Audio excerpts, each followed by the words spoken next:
واحلل عقدة من لساني يفقهوا قولي إن الله وملائكته يصلون على النبي يا أيها الذين آمنوا صلوا عليه وسلموا تسليما اللهم صل على محمد وآل محمد. حاضرین جمعہ، اللہ وحدہ لا شریک بادشاہ کی بارگاہ میں حمد و ثنا، اس کے بعد خاتم النبیین و خاتم المعصومین محمد مصطفیٰ احمد مصطفیٰ صلی اللہ علیہ وآلہ وسلم نا پوری آل و اطہار دیگا درود و سلامی تحائید کن پیش بسویت دیواللہ بندہ ناچیسی سی قرآن مجید فرقان حمید ان آیے مبارکہ چیک تلاوت میں شرف حاصل تو یا آیے مبارکہ زندان انشاءاللہ الرحمن سیرت الرسول چند گوشوں کی طرف آپ لوگوں کی توجہ مبذول کرانا چاہتا ہوں. تو اللہ رب العزت قرآن مجید میں ارشاد فرماتا ہے قل ان کنتم تحبون اللہ. اللہ رب العزت اپنے پیارے حبیب سے مخاطب ہو کر ارشاد فرما رہے ہیں کہ اے حبیب، آپ اپنے امتیوں سے کہہ دیجئے کہ اگر تمہیں مجھ سے، یعنی اللہ فرما رہے ہیں کہ اپنی امتیوں سے کہے کہ اللہ اگر تمہیں اللہ سے محبت کا دعویٰ ہے تو کیا کریں؟ فاتبعونی، تو ان سے کہہ دیجئے کہ وہ آپ کی اتباع کریں. اللہ رب العزت نے فرمایا کہ اے بندو، یعنی رسول اللہ کے ذریعے فرمایا تمام مومنین سے مخاطب ہوتے ہوئے کہ اگر تمہیں اللہ رب العزت سے محبت کا دعویٰ ہے تو رسول اللہ صلی اللہ علیہ وسلم کی اطاعت اور پیروی کرو، اتباع کرو. اس کے نتیجے میں کیا ہوگا؟ وَيُحْبِبْكُمُ اللَّهُ، اللہ رب العزت رسول اللہ صلی اللہ علیہ وسلم کی اطاعت و پیروی کرنے کے نتیجے میں اللہ رب العزت خود ان بندوں سے محبت کرنے لگے گا. یعنی اللہ رب العزت کی محبت کا دار و مدار اطاعت رسول اللہ صلی اللہ علیہ وسلم پر منحصر ہے. اس کے نتیجے میں کیا ہوگا کہ جب ہم رسول اللہ کی اطاعت کریں گے تو پہلا نتیجہ یہ ہوگا کہ اللہ ہم سے محبت کرنے لگے گا، اور دوسرا نتیجہ کیا ہوگا کہ اللہ رب العزت ہماری گناہوں کو بخش دے گا. وَيَغْفِرْ لَكُمْ ذُنُوبَكُمْ وَاللَّهُ غَفُورٌ رَحِيمٌ، اور اللہ رب العزت کی ذات عفو درگزر کرنے والی، معاف کرنے والی ذات. تو حاضرین جمعہ،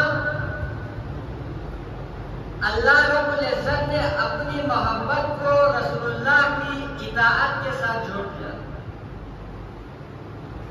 اب رسول اللہ صلی اللہ علیہ وسلم کی اطاعت کن چیزوں میں مضمر ہے؟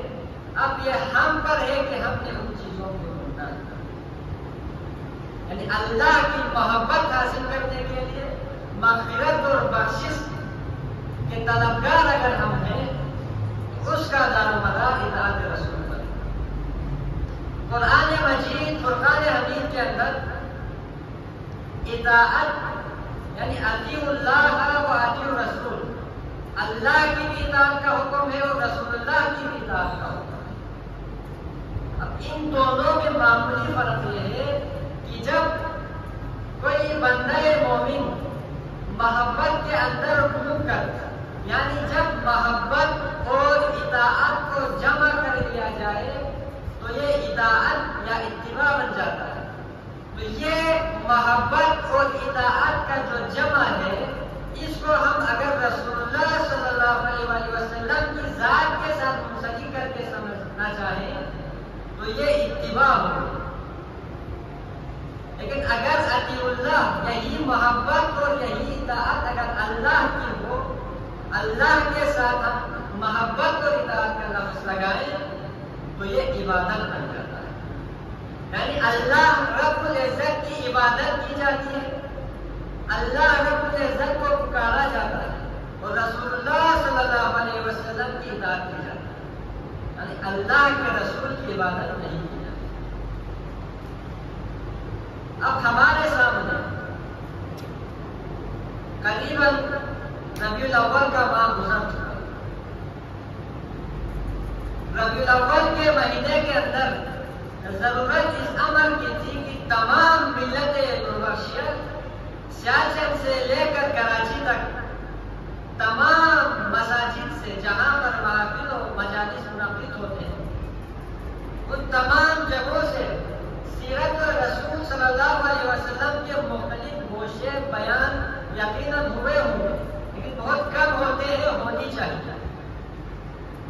کیونکہ رسول اللہ صلی اللہ علیہ وسلم کی ذات وہ واحد ذات ہے جس کی اللہ نے اطاعت کا حکم دیا اور صرف اسی ذات کی پیروی اور اسی ذات کی اطاعت میں ہماری نجات موجود ہے.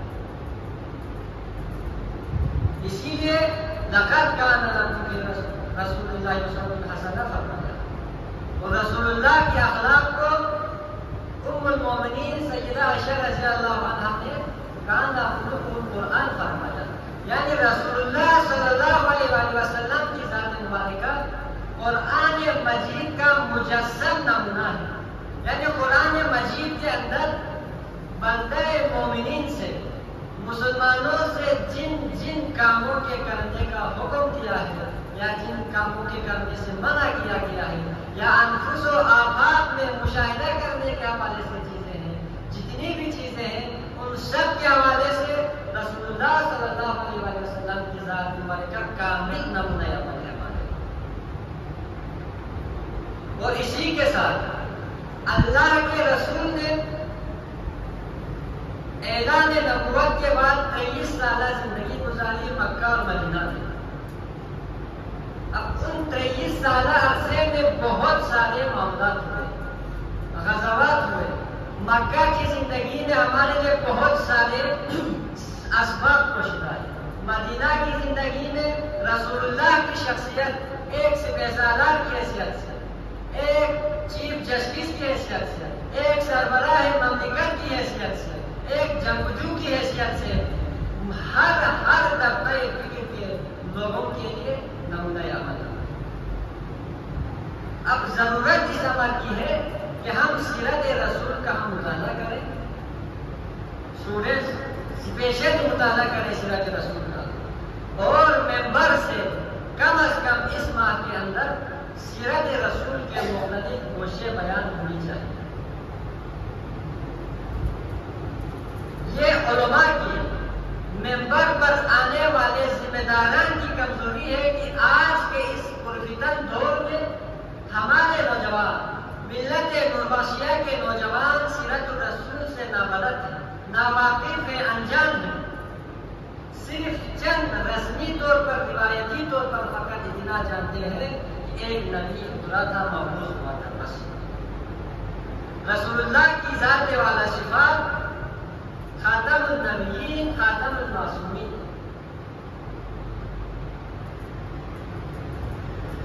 رسول اللہ صلی اللہ علیہ وسلم نے اس دنیا سے رحلت فرمانے کے بعد قرآن و سنت کی شکل میں امت مسلمہ کے لیے گراں قدر چیزیں چھوڑ کے گئے.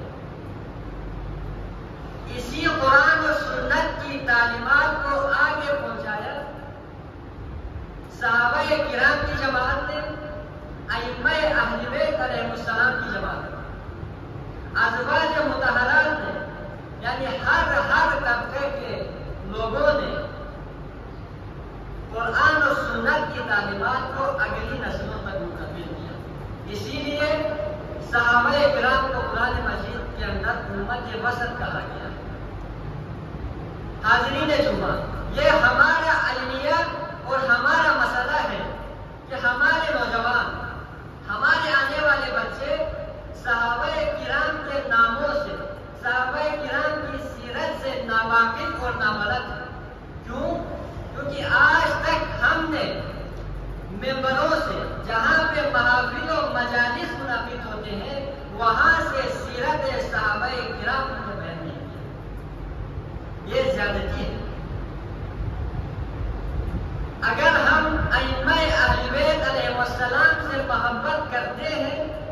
اس وجہ سے کرتے ہیں کہ ان کی نسبت رسول اللہ صلی اللہ علیہ وسلم سے رکھتے ہیں۔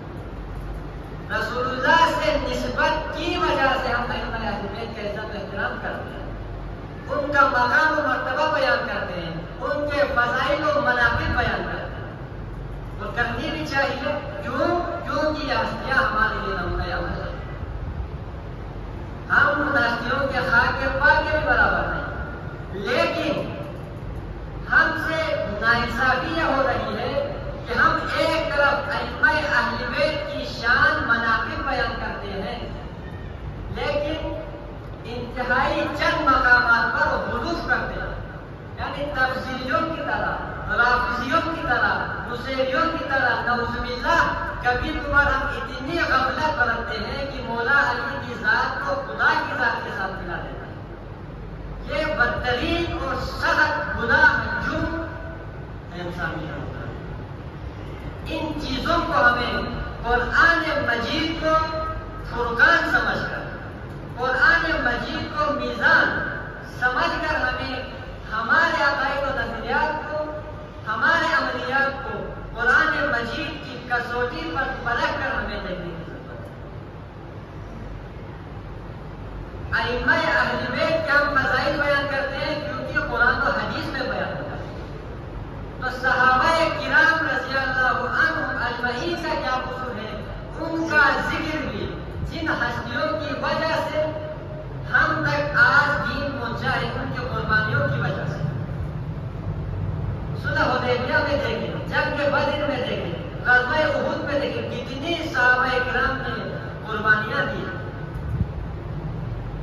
کتنی اذیتناک تکلیفیں، مصیبتیں، مسائل برداشت کیے صحابہ کرام نے، اپنی زندگیوں کو داؤ پر لگا کر ہم تک قرآن و سنت کی تعلیمات منتقل کیا۔ جن صحابہ کرام کی فضیلت، مناقب قرآن مجید کے اندر واضح الفاظ میں بیان ہوئے ہیں، ہم ان کو بیان کرنے تک کے روادہ نہیں۔ یہ ہماری فرقواریت کے سوچ کے تحت تعصب کی بنا پر مبنی سوچ کی وجہ سے یہ چیز جنم دے رہی ہے، اور یہ نہ صرف صحابہ کرام کی زندگیوں کے ساتھ ناانصافی ہے، بلکہ ہم قرآن مجید کے اندر سے اللہ رب العزت نے فرمایا تھا کہ یہود و نصارہ نے تورات، زبور، انجیل کے اندر سے اپنی من پسند منمانی چیزوں کو وہ اٹھاتے تھے، باقی جو چیزیں ان سے منسلک تھیں ان کو چھپاتے تھے۔ یہی کام آج کے دور میں معذرت کے ساتھ علماء کرام کر رہے ہیں۔ ہم دوغلا پالیسی اختیار کر رہے ہیں، سیرت بیان کرنی ہے، سیرت بیان ہونی چاہیے، دونوں کی ہونی چاہیے۔ اس میں تفریق فقط شیعہ سنی فسادات کو اس تفرقہ بازی فرقہ واریت کے نتیجے میں جنم لیا ہے کہ جنہوں نے صحابہ کرام اور اہل بیت نظام علیہ السلام کو دو الگ الگ کیٹیگری بنایا۔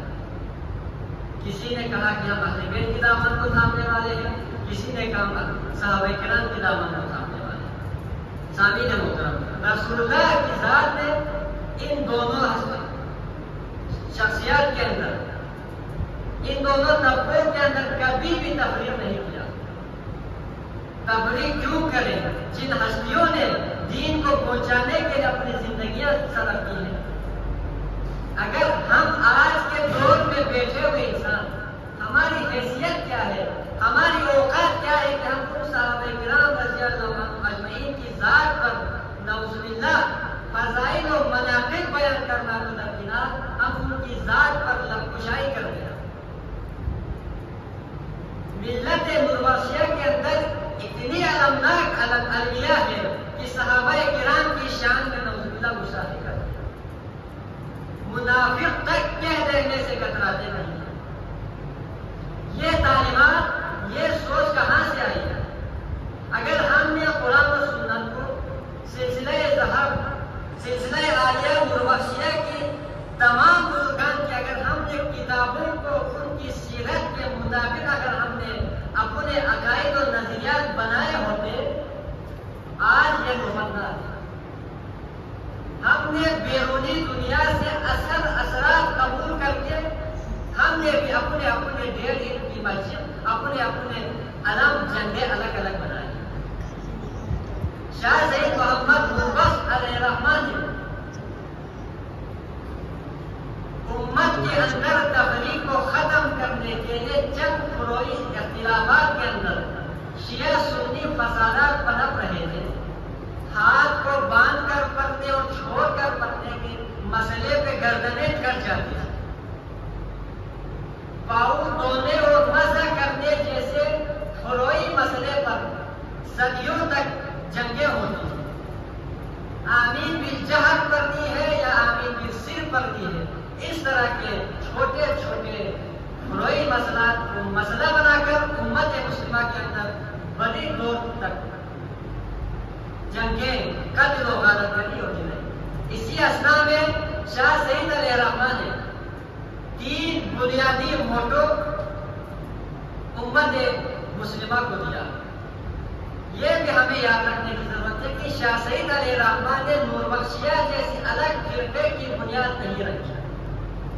کہ ہم وہ بدبخت قوم ہے کہ جنہوں نے شاہ سید علیہ الرحمن جیسی ہستیوں کی تعلیمات کو نچوڑ کر ہم نے ایک الگ فرقے فخر سے کہتے ہیں کہ ہم نے خیر نوربخشیہ سے.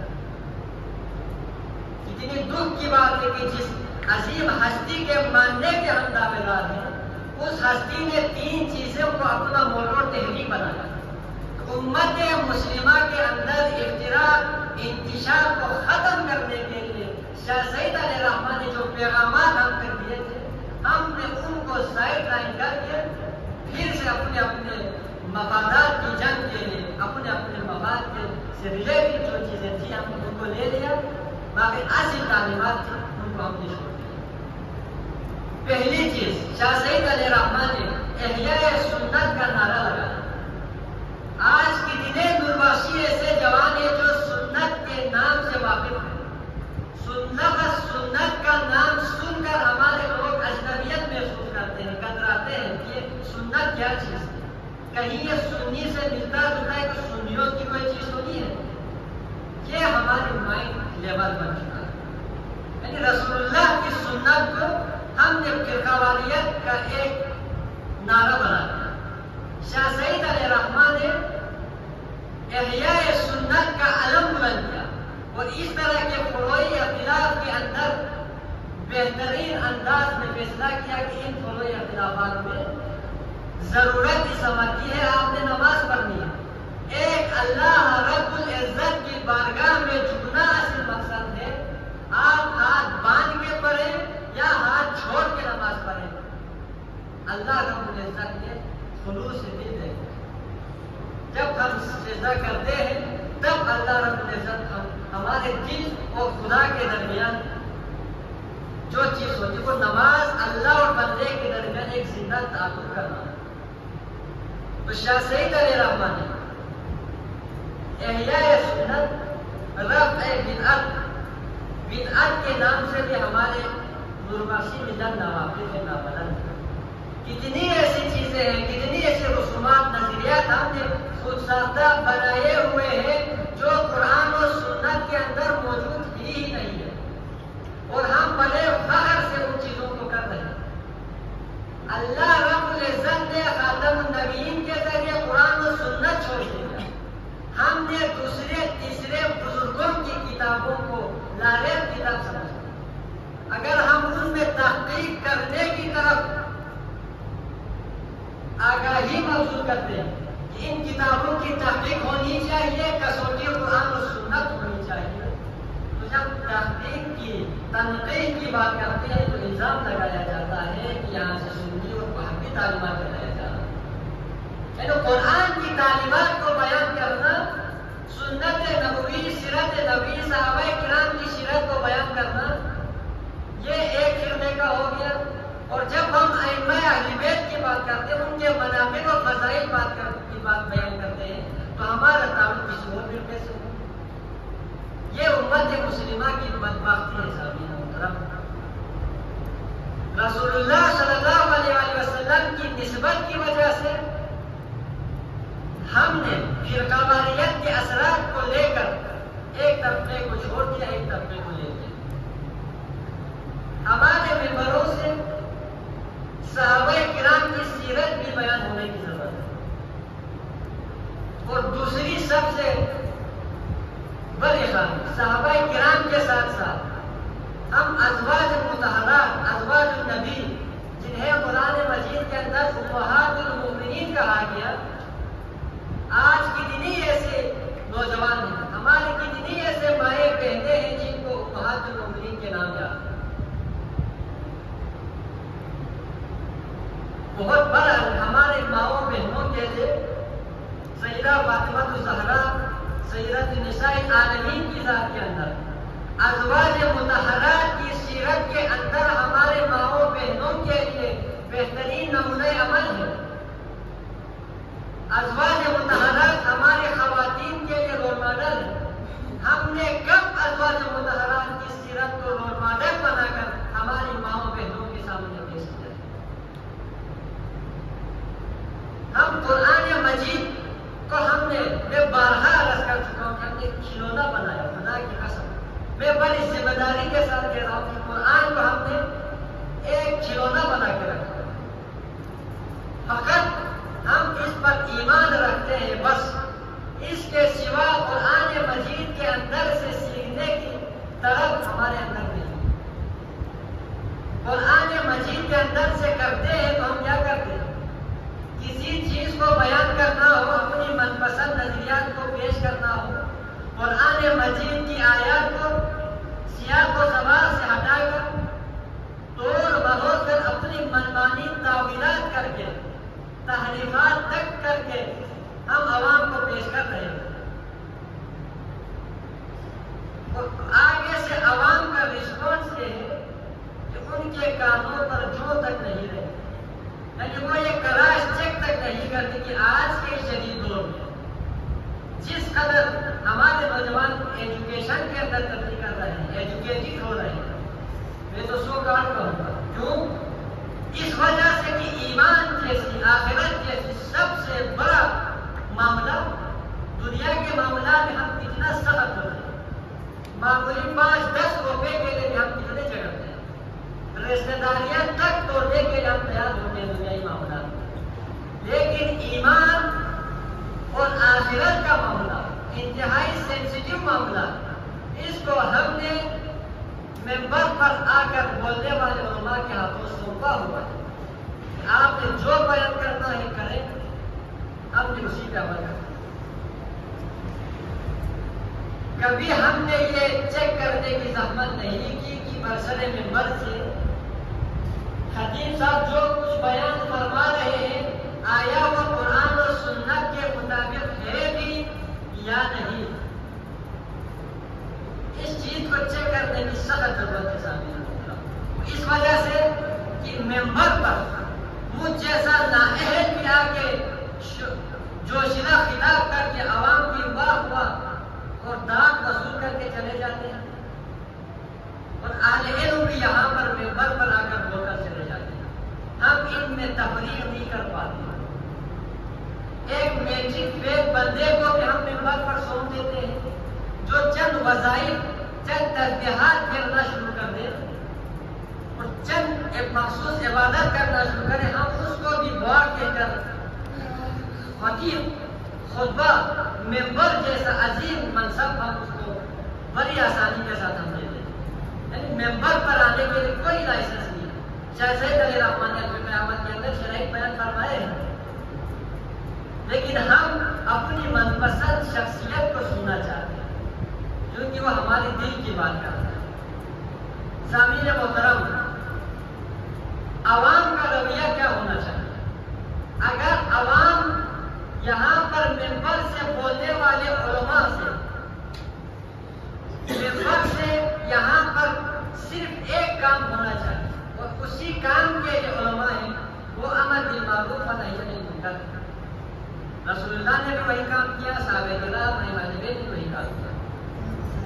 اب اگر امر بالمعروف و نہی عن المنکر کے علاوہ کوئی تیسری چوتھی چیزیں جو کہ زیادہ ہوتی ہیں، ان کو سننے سے ہمیں مزہ آتا ہے، ہمارے ضمیر مطمئن ہو جاتے ہیں کہ ہم صحیح راستے پر ہیں۔ اگر ممبر سے قرآن و سنت کے مطابق صحیح تعلیمات کی فرشاں کی جائے، خاص کر امر بالمعروف کے ساتھ نہی عن المنکر کیا جائے، تو عوام کے اندر سے زیادہ تر عوام کو یہ بات عوام کی دلچسپی کا باعث نہیں بنے گا، عوام کو مزہ نہیں آئے گا۔ کیوں؟ کیونکہ جب کہتے ہیں نماز پڑھو نہیں پڑھیں گے یہ چیزیں ہوگا، تو جو نماز نہیں پڑھتے ان کو مزہ نہیں آئے گا۔ جب ممبر سے رشوت کے خلاف، سود کے خلاف، دو نمبری کے خلاف، ایک دوسرے کے حق تلفی کرنے کے بارے میں جب علماء یہاں سے بیان کرنے لگے، جو کہ کرنے کی اصل چیزیں ہیں جو کہ بیان نہیں ہو رہی، اصل کرنے والی یہ چیزیں ہیں کہ اس وجہ سے بیان نہیں ہو رہی کہ صاحب ممبر جو ممبر سے بات کرتے ہیں وہ اس خوف میں مبتلا ہوتے ہیں کہ اگر میں نے سچ بات کر دی تو عوام ناراض ہو جائے گی۔ اب ضرورت اس امر کی ہے کہ علماء کرام کو جو بھی یہاں اس ممبر پر آ کے بات کرتے ہیں، آپ لوگوں کی ذمہ داری بنتی ہے اولین فرصت میں کہ جو بھی شخصیت آ کے ممبر سے دین کی امر بالمعروف کی بات کرتا ہے وہ عوام کے سامنے جواب دہ ہے۔ آپ لوگوں کی ذمہ داری ہے کہ ان سے کہیں خدا را اللہ نے لارے کتاب میزان و فرقان ایک ہی کتاب قرآن مجید رسول اللہ صلی اللہ علیہ وسلم چھوڑ کر گئے ہیں، بس ہماری ہدایت کے لیے، ہماری نصیحت کے لیے، ہماری نجات کے لیے قرآن مجید پکڑ کر ہمارے ہاتھ قرآن کو پکڑ کر گیا چیزیں مواد لے کر آ کے پڑھنا معلوم سمجھا تھا۔ جو زبانی اپنے من پسند چیزیں، بے سند چیزیں بیان کرتے ہیں اس کو بڑا مقرر سمجھتے ہیں۔